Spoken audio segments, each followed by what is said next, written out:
Olá pessoal, meu nome é Cleodenise Bernardes Garcia. Estou aqui para falar para vocês sobre os instrumentos de planejamento da administração pública e como eles funcionam. Bom, o meu conhecimento em relação a esse assunto, ele vem do fato de eu ter trabalhado por 32 anos como servidora pública. Trabalhei 18 anos dentro da Secretaria de Fazenda, na Contabilidade Geral do Estado, onde fiz parte de uma equipe que foi responsável pela construção de um sistema que elabora e executa e faz toda a prestação de serviço, prestação de contas, né, de um planejamento público, né, que a gente chama de um orçamento. Muito bem, essa felicidade que eu tive de trabalhar dentro da Contabilidade Geral do Estado, com essa equipe que elaborou esse sistema de orçamento público, fez com que eu adquirisse muito conhecimento prático e teórico. Além disso, eu sou professora há 36 anos e hoje eu também sou professora de orçamento público, né? Então eu consigo aliar o conhecimento prático ao conhecimento teórico. E hoje nós vamos falar sobre esses instrumentos. Mas antes de falar sobre os instrumentos, tem um assunto muito importante que eu quero colocar aqui para vocês, que é o significado da palavra planejamento para você, certo? Porque quando fizeram essa pergunta para mim pela primeira vez, eu tive um choque. Porque foi uma professora que disse assim para mim: como você quer estar daqui a um ano? E como você quer estar daqui a 5 anos? E como você quer estar daqui a 10 anos? Eu não conseguia pensar nisso.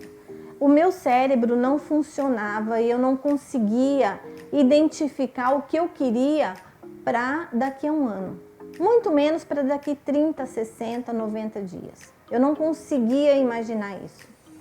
Então, eu percebi que a forma como eu fui educada foi que nunca ninguém tinha me falado sobre isso.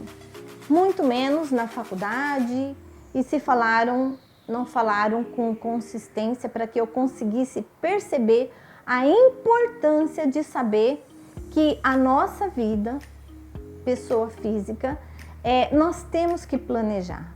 Nós temos que planejar aquilo que a gente pretende para realizar os nossos sonhos. Os nossos sonhos, eles se transformam em objetivos. E esses objetivos eu traço quais são as metas e as ações para poder atingir esse objetivo. Isso é planejar. E quando caiu a ficha para mim, eu comecei a colocar isso em prática na minha vida e funcionou. Funcionou muito bem, tanto é que hoje eu estou aqui gravando esse vídeo para vocês, certo? Muito bem. Quando nós falamos de instrumentos de planejamento da administração pública, é incrivelmente fenomenal o instrumento ou os instrumentos que a administração pública tem para planejar, e que às vezes isso não funciona porque as pessoas não entendem a importância de se elaborar esse planejamento com afinco, com a mais pura clareza daquilo que realmente se objetiva fazer em relação àquele ente federativo e a sua prestação de serviço para o cidadão. Então, essa clareza de que o planejamento é importante para se definir objetivos e atingir esses objetivos, e a clareza de que esses instrumentos proporcionam isso, né? E que o gestor público, quando ele se transforma num chefe do poder executivo, por exemplo, né, um prefeito, um governador, um presidente da república, ele tem que definir quais são os objetivos daquele ente federativo para se colocar em prática uma prestação de serviço para a sociedade, né? Então, na verdade, todo o processo de planejamento de um ente federativo, ele inicia dentro da política pública. Então, a política pública é uma coisa muito bonita se colocada em prática da forma como tem que realmente ser colocada em prática.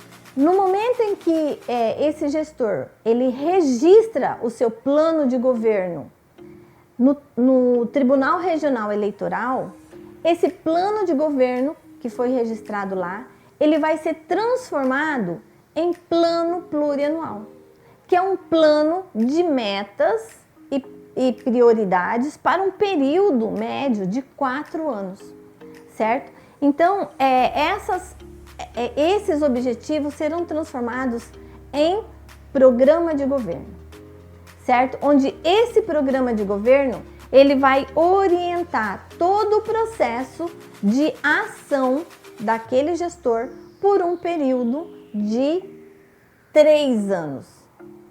Porque o 4º ano do PPA que ele está elaborando vai ser utilizado para que o próximo candidato que vai assumir no lugar dele, né, o subsequente ao cargo dele, quando assumir o cargo, já tenha um PPA pronto, certo? Então, na verdade, o gestor, quando ele assume com um PPA que já está pronto, foi elaborado pelo seu antecessor, né? E ele vai elaborar nesse ano um PPA que vai ter vigência também de 4 anos, mas a vigência desse PPA vai ser a partir do 2º ano de mandato dele. Muito bem, onde no 1º ano de mandato ele vai fazer o processo de gestão daquilo que já foi elaborado pelo gestor anterior. Muito bem, então quando ele elabora todos os programas de governo, o que seria um programa de governo?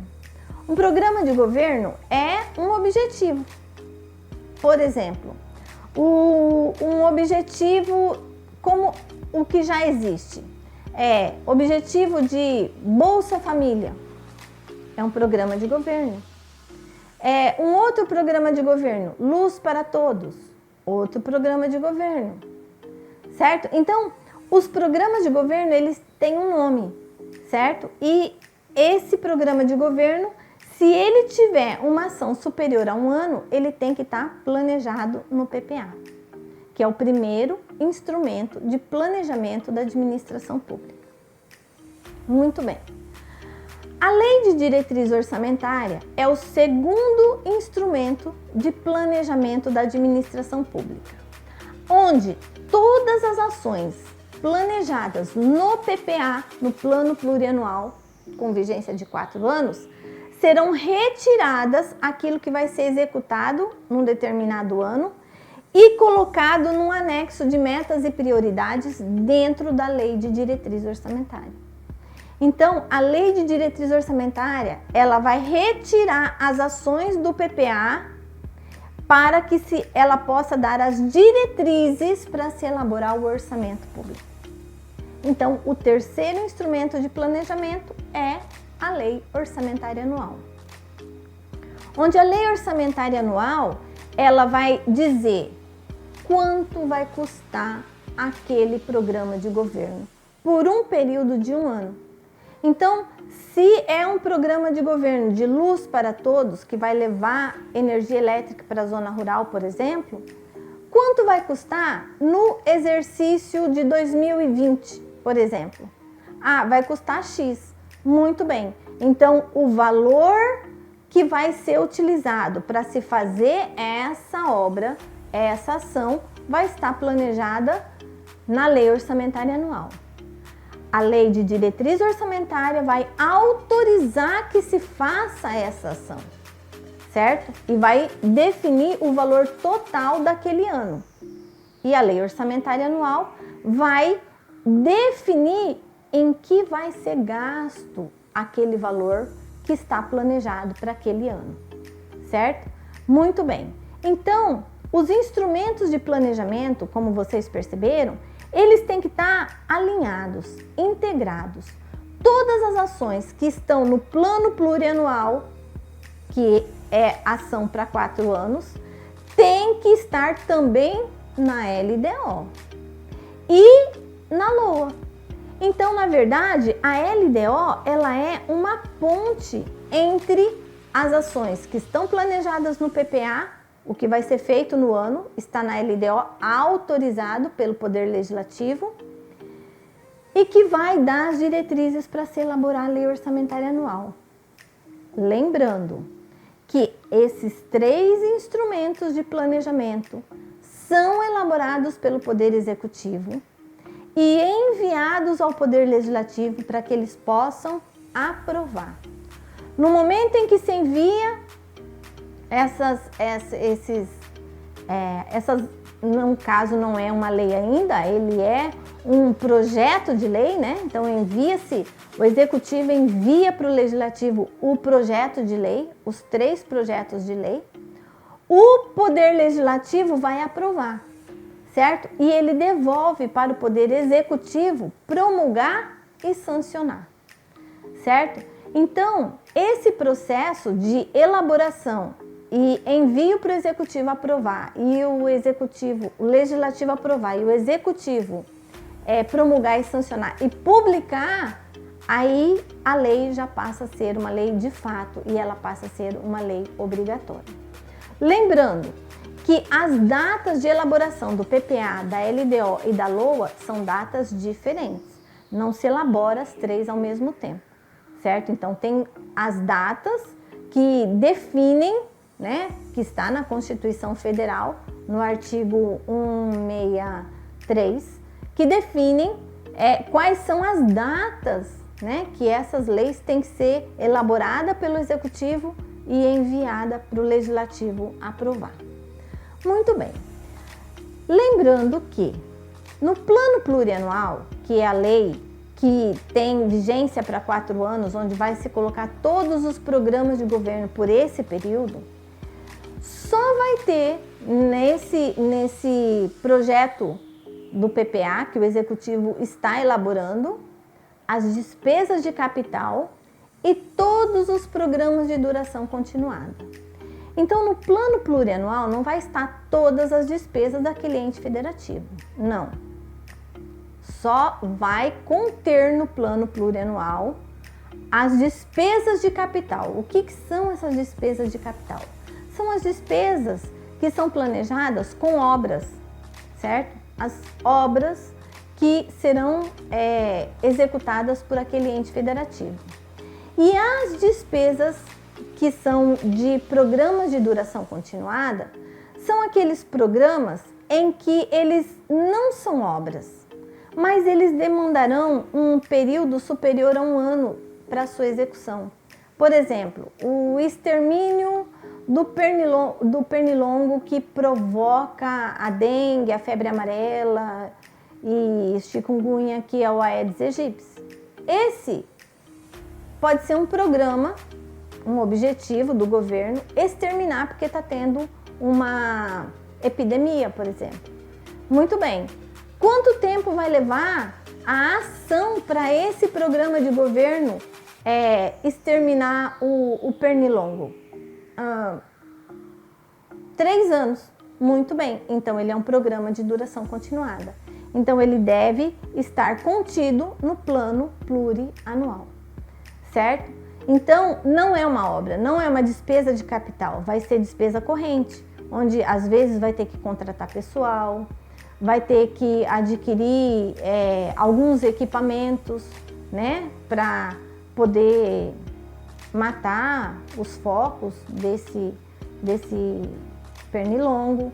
Então, são ações que vão ser necessário gastar com despesa de capital, adquirindo alguns bens, né, alguns equipamentos, mas também vai ser gasto com despesa corrente, com contratação de pessoas, né, às vezes com despesa de viagem e etc. Então, isso são despesas correntes.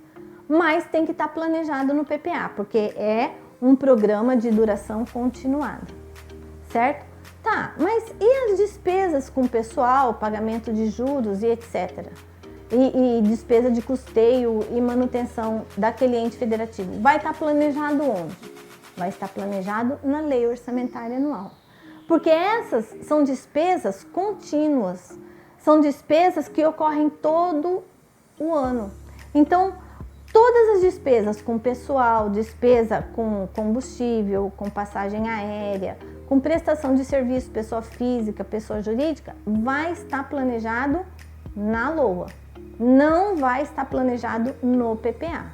No PPA são só aquelas despesas de capital, inclusive autorização para pagamento de dívida, né? Ou para se fazer novas dívidas, tem que estar autorizado no plano plurianual, certo? E a lei de diretriz orçamentária vai pegar as metas e prioridades que estão no PPA e autorizar para que elas sejam colocadas na lei orçamentária anual. Então, a lei orçamentária anual vai ter todas as despesas de capital que está planejado no plano plurianual, vai ter todos os programas de duração continuada que estão no plano plurianual, mas também vai ter ali planejado toda a parte orçamentária com despesa operacional daquele ente federativo. Aquilo que já existe, aquilo que é necessário todo mês pagar. Água, luz, telefone, salário de pessoal, despesa de custeio e manutenção. Então, essas despesas vão estar na lei orçamentária anual.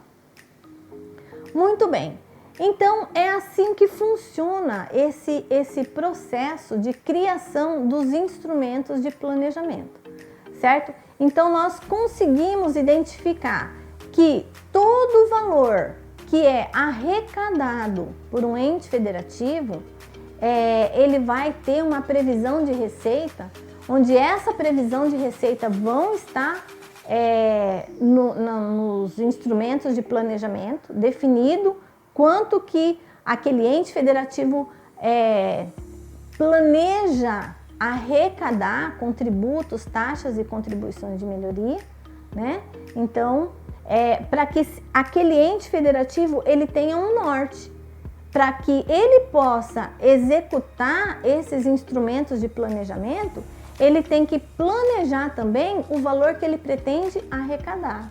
Então, essa previsão de receita é colocada nos instrumentos de planejamento, para dar um norte, dizendo, olha, se nós temos uma receita de 8 bilhões, nós teremos que ter também uma despesa de 8 bilhões, né? Então, esse é um número que vai dar o norte e demonstrar que aquele ente federativo, ele vai ter o equilíbrio fiscal entre o valor que se pretende arrecadar e o valor que se pretende gastar.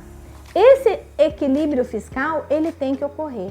O ente federativo, quando ele faz esse planejamento, um dos objetivos é fazer com que aquele ente federativo consiga atingir o equilíbrio fiscal entre o valor de dinheiro arrecadado, receita que foi prevista, e aquilo que se fixou como despesa, né? Então, sempre lembrando que nos instrumentos de planejamento, a receita sempre é prevista e a despesa fixada, certo? E no processo de execução desses instrumentos de planejamento, é que se tem os relatórios, onde nesses relatórios vai conseguir se identificar se a receita realmente está ocorrendo, né?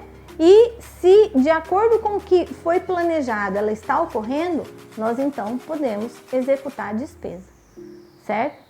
Se por um acaso aquilo que foi planejado nos instrumentos de planejamento não ocorrer, né, a receita for frustrada, aquele gestor ele vai ter parâmetros para poder congelar despesa, que é o processo de contingenciamento, né? Mas se por um acaso ocorre uma coisa boa, ao invés de frustrar a receita ocorre mais do que foi planejado, o gestor também tem ferramentas que são os créditos adicionais que ele vai utilizar para autorizar realizar aquela despesa que foi gerada a partir de um excesso de arrecadação, certo? Muito bem. Então, o crédito adicional e o contingenciamento são duas ferramentas utilizadas pelo gestor, né, para poder dar a flexibilização no orçamento. Porque a partir do momento que a lei orçamentária anual ela é aprovada pelo Poder Legislativo e ela é publicada pelo Executivo, ela não pode mais mudar, não pode mais mexer, né, na lei orçamentária.